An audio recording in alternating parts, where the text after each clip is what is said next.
Mesdames et messieurs, bonsoir et bienvenue dans ce 20h. Tout de suite, les grandes lignes de cette grande édition. À la une, ce soir, à la Farba Ngom, la plénière imminente sur son immunité. La date pour statuer sur l'immunité du député sera bientôt connue. La conférence des présidents s'est réunie pour avancer sur ce dossier sensible. Le verdict approche dans un climat politique tendu. Dans le même registre, les avocats de Farba Ngom ripostent. Maître El Hadji Diouf et ses confrères dénoncent un abus de pouvoir dans la procédure contre leurs clients. Lors d'une conférence de presse, ils mettent en garde les députés contre un vote injuste. La bataille juridique et politique s'intensifie. Médias en danger, le CEDEPS interpelle le ministère de la Communication. L'organisation du patronat dénonce les retards de l'aide à la presse et le retrait de la publicité des organismes publics, une situation qu'il qualifie de préjudiciable pour les médias. Le ministère de la Communication est sommé d'agir. Et enfin, oignons locaux, les commerçants soutiennent le gel des importations. Le collectif des commerçants salue cette décision qui prend effet dès le 25 janvier. Il rassure sur la disponibilité du produit malgré des inquiétudes liées aux infrastructures de conservation. Une mesure qui vise à protéger la production locale. Voilà pour les grandes lignes de développement, c'est dans un instant.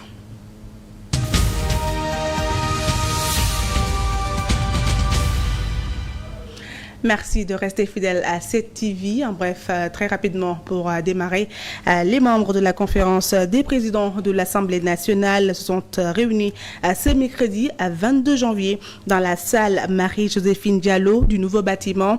À l'ordre du jour, l'élaboration du calendrier de travail concernant une affaire en instance. Cette rencontre stratégique qui a démarré à 17h s'inscrit dans le cadre de l'organisation des travaux parlementaires et de la préparation des débats en plénière. Nous vous tiendrons informés.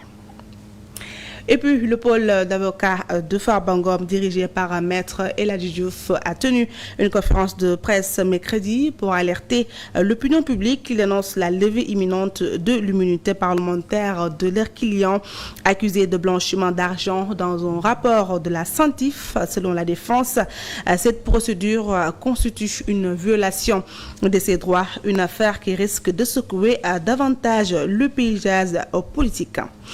Et puis, dans l'émission, l'invité de MNF, l'ancien président de la CENTIF, Ngouda Falcane, a levé le voile sur la procédure d'enquête liée au rapport de blanchiment d'argent.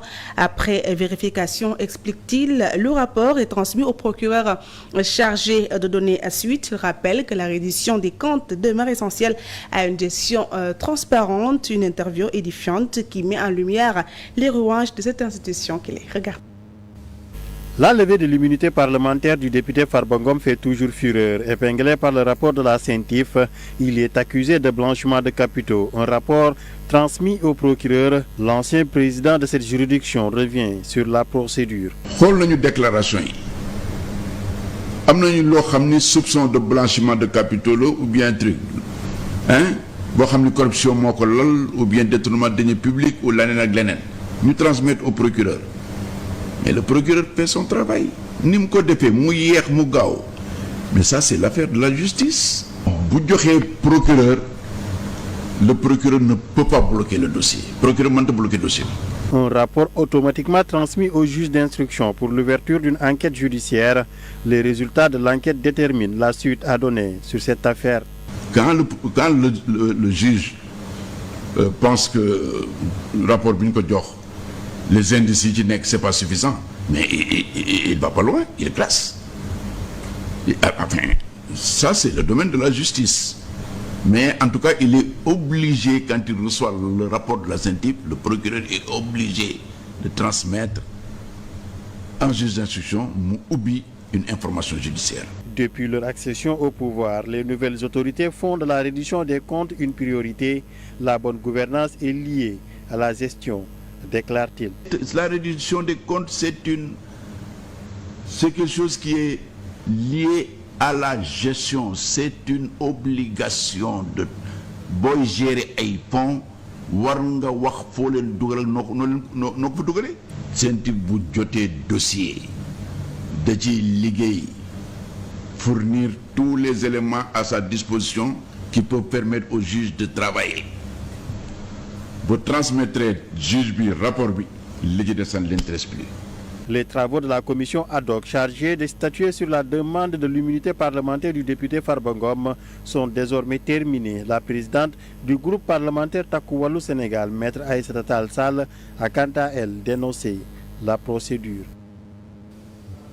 Pendant ce temps, Abou Diallo et Oumar Sow, cadres de l'APR, ont été déférés ce matin devant le procureur de la République. Ils sont poursuivis pour des propos jugés incitatifs à la discrimination ethnique après leur audition par la division spéciale de cybercriminalité. Ils ont passé la journée dans les locaux du palais de justice de Dakar en attendant la décision du procureur.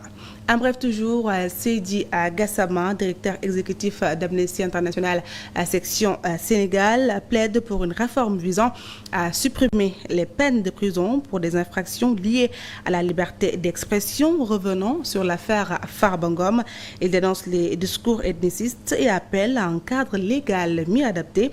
Selon lui, certaines convocations judiciaires découlent de plaintes individuelles pour diffamation, tandis que d'autres visent à protéger l'ordre public face à des propos jugés dangereux. Et puis parlons de tout à fait autre chose dans ce journal. La crise dans le secteur de la presse s'intensifie. Le patronat représenté par le CEDEPS déplore les retards de l'aide à la presse et la perte de contrats publicitaires gouvernementaux. La survie des médias est menacée et le CEDEPS interpelle le président de la République, Bassirou Diomaye Faye, pour ouvrir un dialogue. Certains appellent même à la destitution du ministre de la Communication. Le patronat de la presse vont debout pour dénoncer un secteur agonisant. Maïmouna Ndour Faye et compagnie dénoncent ce qu'ils qualifient de bannissement du secteur privé, ponctué par le blocage de l'aide à la presse. Un mot fort, certes, mais qui est loin de contraster avec la situation actuelle dans les 10 secteurs. Entreprise de presse, nous avons un problème parce que recettes les entreprises de presse sont en très grande difficulté car toutes les sources génératrices de recettes ont été bloquées. Tout ce que nous avons engagé en termes de dépenses pour 2024, hélas, on ne peut plus l'honorer. Au banc des accusés, le ministre de la Communication, Alioune Sall. Depuis qu'il est aux affaires, il semble marcher sur les plates-bandes des instances de régulation comme le CNRA et le CORED. Depuis sa prise de fonction, le CEDEPS lui a formulé 2 demandes d'audience, sans suite favorable. Bon, un visionnaire, non seulement tu vas te battre pour préserver les emplois, pour renforcer et requinquer les entreprises, ouais, indi confiance. Parce qu'aujourd'hui, la confiance n'est pas au rendez-vous. Est-ce une mise à mort programmée de la presse? Maïmouna Ndour Faye se veut optimiste pour trouver un terrain d'entente. Pour ce faire, le dialogue rénové précédemment proposé par le chef de l'État s'impose. Aliou Sall, dañ koy boole kilifam. Dañoo bëgg xamal président de la République ne. Nous voudrions que le président de la République sache que nous ne sommes engagés en aucune bataille pour installer une crise. Nous avons d'autres priorités pour donner plus d'allant à nos entreprises respectives. À travailler et à chercher des solutions pour nos entreprises. Depuis le bras de fer entre le patronat et la tutelle, Alioune Sall n'a pas bougé d'un iota. À ce rythme, le CEDEPS ambitionne de demander sa destitution. Et puis en éducation, le secrétaire général du syndicat autonome des enseignants du moyen secondaire a salué la décision d'État de recruter 2000 enseignants, une mesure qu'il considère comme essentielle pour améliorer la qualité de l'enseignement au Sénégal. Cependant, El Malick Youm invite les autorités à éviter toute forme de parti pris dans le processus de recrutement. Nous avons pris connaissance de la décision du gouvernement relative à un recrutement d'enseignants. Nous devons rappeler que ce recrutement a été notre doléance parce que nous l'avons porté pendant plusieurs décennies pour exiger la prise en charge de ce déficit d'enseignants qui ne faisait que contribuer à alourdir les contre-performances scolaires et à alourdir également les charges des enseignants du Sénégal. Aujourd'hui que le gouvernement en est arrivé à prendre cette décision, Nous saluons cela, mais nous avons des exigences par rapport à l'opérationnalisation de la décision. C'est à ce niveau-là que nous précisons à tout le monde que le recrutement dont nous avons parlé, nous, c'est un recrutement légal qui sera basé sur les règles de transparence, qui sera également basé sur le principe de l'égalité de chance pour tous les Sénégalais. Une note de santé. À présent, la Fédération des syndicats de la santé, F2S, a annoncé une marche pacifique prévue pour le mardi à 28 janvier. À Guédiawaye, les leaders syndicaux dénoncent la gestion actuelle du secteur et appellent à une réforme structurelle et des revendications qui soulignent des dysfonctionnements persistants dans le système de santé. Une attitude, un comportement de sa part qui ne nous plaît pas, qu'on ne peut pas nous qualifier, mais nous considérons que ce n'est pas la bonne posture qu'il devait adopter par rapport aux organisations syndicales. C'est ce qui fait qu'à partir du moment où on n'a pas d'interlocuteur, nous sommes obligés de nous mobiliser et d'essayer de voir par quelle manière à nous faire entendre et à faire avancer nos préoccupations. Monsieur le Président, je dis bien de nous recevoir pour qu'on discute avec lui les problèmes du secteur de la santé. Parce que ce qui s'y passe est très grave. Et il y a des informations que vous n'aviez pas. Il y a des choses qu'on vous cache. Si je vous le dis de manière solennelle, vous savez que c'est des choses qui existent. Si vous ne réagissez pas tôt, ça va être trop tard parce que les choses sont en train de s'empirer de jour en jour. Nous avions demandé à tous les camarades des collectivités territoriales, des universités, du secteur de la santé, des établissements publics, de procéder à des rétentions d'informations. Nous sommes à une assemblée générale aujourd'hui. Nous allons vers une marche le 28 de ce mois-ci, une marche nationale. Après ça, on évaluera pour encore définir le nouveau. Je vous le disais en titre, les consommateurs s'inquiètent d'une possible flambée des prix de l'oignon, ingrédient essentiel dans la cuisine sénégalaise. En cause, un gel des importations décidé par les autorités qui entre en vigueur le 25 janvier. Une mesure dédiée donc à encourager la consommation locale, mais qui suscite des interrogations sur les capacités de production nationale. Reportage du Diallo. Le gel des importations d'oignons vise à protéger les producteurs locaux, mais celle-ci soulève aussi des inquiétudes majeures. Cette mesure qui limite l'accès à l'oignon importé pourrait entraîner une augmentation des prix du populaire bulbe comestible au détriment des commerçants. C'est que quand on ferme les frontières, les producteurs en profitent pour augmenter les prix. Parce qu'ils sont seuls sur le marché et ça, normalement quand on ferme les frontières, on doit l'accompagner avec une régulation du prix. Pour éviter ces dérives, les consommateurs demandent aux autorités de veiller à l'application des mesures de contrôle des prix, sans quoi le marché local serait livré à lui-même, laissant libre cours à des hausses spéculatives. Nous allons vers des événements où on va consommer beaucoup. Il y a le Kazu Rajab, il y a les fêtes chrétiennes, musulmanes, etc. qui vont arriver et où la demande va être très importante. Donc, protégeons nos producteurs locaux, oui, mais quand même protégeons le consommateur pour éviter qu'il y ait des spéculations entre le producteur local et le consommateur. Les grossistes et les producteurs, quant à eux, magnifient les efforts consentis dans la gestion des produits, mais demandent davantage l'accompagnement de l'État. On aurait souhaité que ce gel continue, mais le problème est qu'on n'a pas suffisamment de chambres froides pour le stockage. On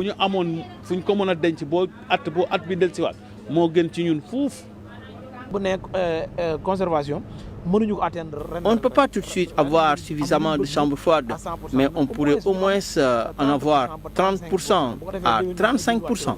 La production attendue pourrait dépasser celle de l'année dernière, qui avait atteint plus de 400 000 tonnes, une quantité supérieure aux besoins nationaux, estimée à plus de 300 000 tonnes par an. Face au gel des importations, le collectif de commerçants rassure, l'oignon local est en qualité suffisante. Cependant, il pointe un problème majeur, le manque de chambres froides qui pourrait entraîner des pertes importantes. L'État et les cultivateurs sont appelés à renforcer les infrastructures pour garantir l'approvisionnement. Nous sommes d'accord avec l'État. Au sortir de nos discussions, il a été décidé d'évacuer les 30 000 tonnes pour la consommation d'un mois jusqu'au 25 janvier. L'oignon local est disponible à Poutou, à Brandboy. Entre autres, nous voulons que les consommateurs, les exploitants y voient leur compte. Nous sommes convaincus que la production de l'oignon local va suffire les populations. Si nous avons suffisamment de chambres froides, nous n'allons pas chercher l'oignon hollandais, mais ces outils manquent. Nous, cultivateurs, devons faire des efforts pour avoir des unités de conservation. L'État en a construit quelques-unes et en fera aussi.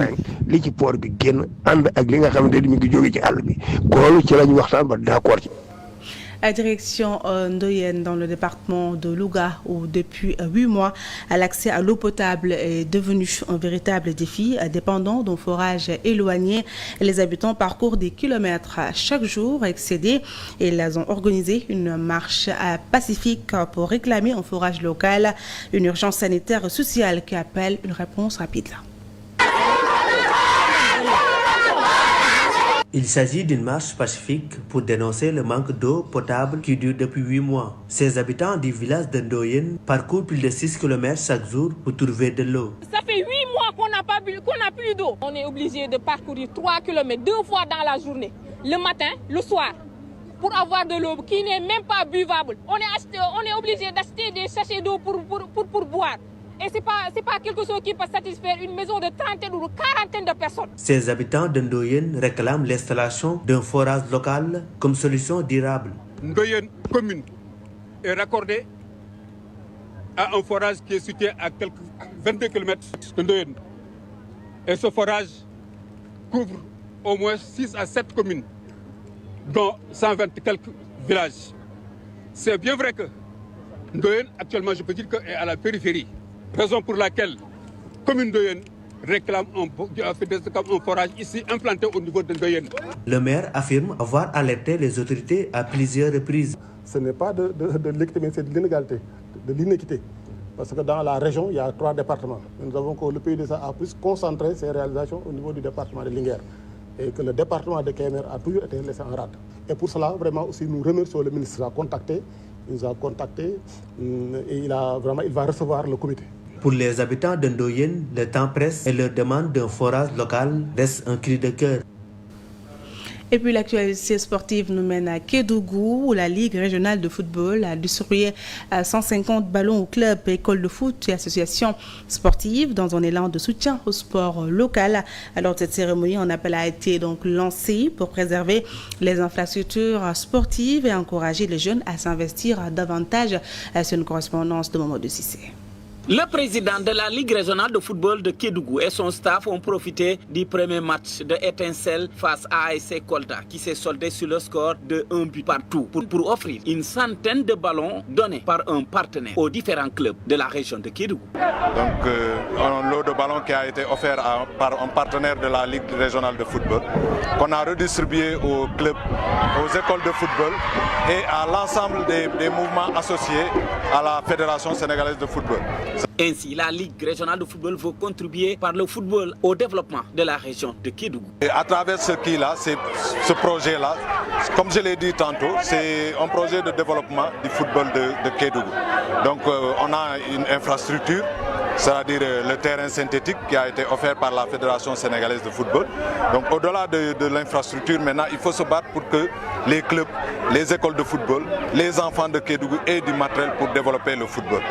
Toutefois, le président est monté au créneau pour lancer un vibrant appel à l'endroit des jeunes de Kédougou. Un appel, dire à la population de Kédougou que l'infrastructure réalisée par la Fédération sénégalaise de football appartient à la jeunesse de Kédougou. Ce terrain-là, c'est pour la jeunesse de Kédougou. Ce terrain est en construction, donc le terrain n'est pas encore définitivement réceptionné. On doit se battre pour préserver cet outil-là. Je pense que ça doit être un combat de toute la jeunesse de Kédougou. AS Kolda repart ainsi avec 1 point en attendant son second match. Et puis hors de chez nous, en bref, l'Alliance des États du Sahel se prépare à lancer donc une force unifiée de 5000 soldats burkinabés, maliens et nigérians pour lutter contre le terrorisme. Une annonce du ministre nigérien de la Défense qui intervient alors que le Sahel reste l'une des zones les plus touchées par les djihadistes avec 6000 morts en 2024 selon les Nations Unies. Voilà, c'est la fin de ce journal. Merci de l'avoir suivi. À 21h30, vous aurez votre émission, l'invité de MNF, Maimouna Ndour Faye, reçoit ce soir Serine Bopa. Bonne suite de programme sur la 7TV. Au revoir.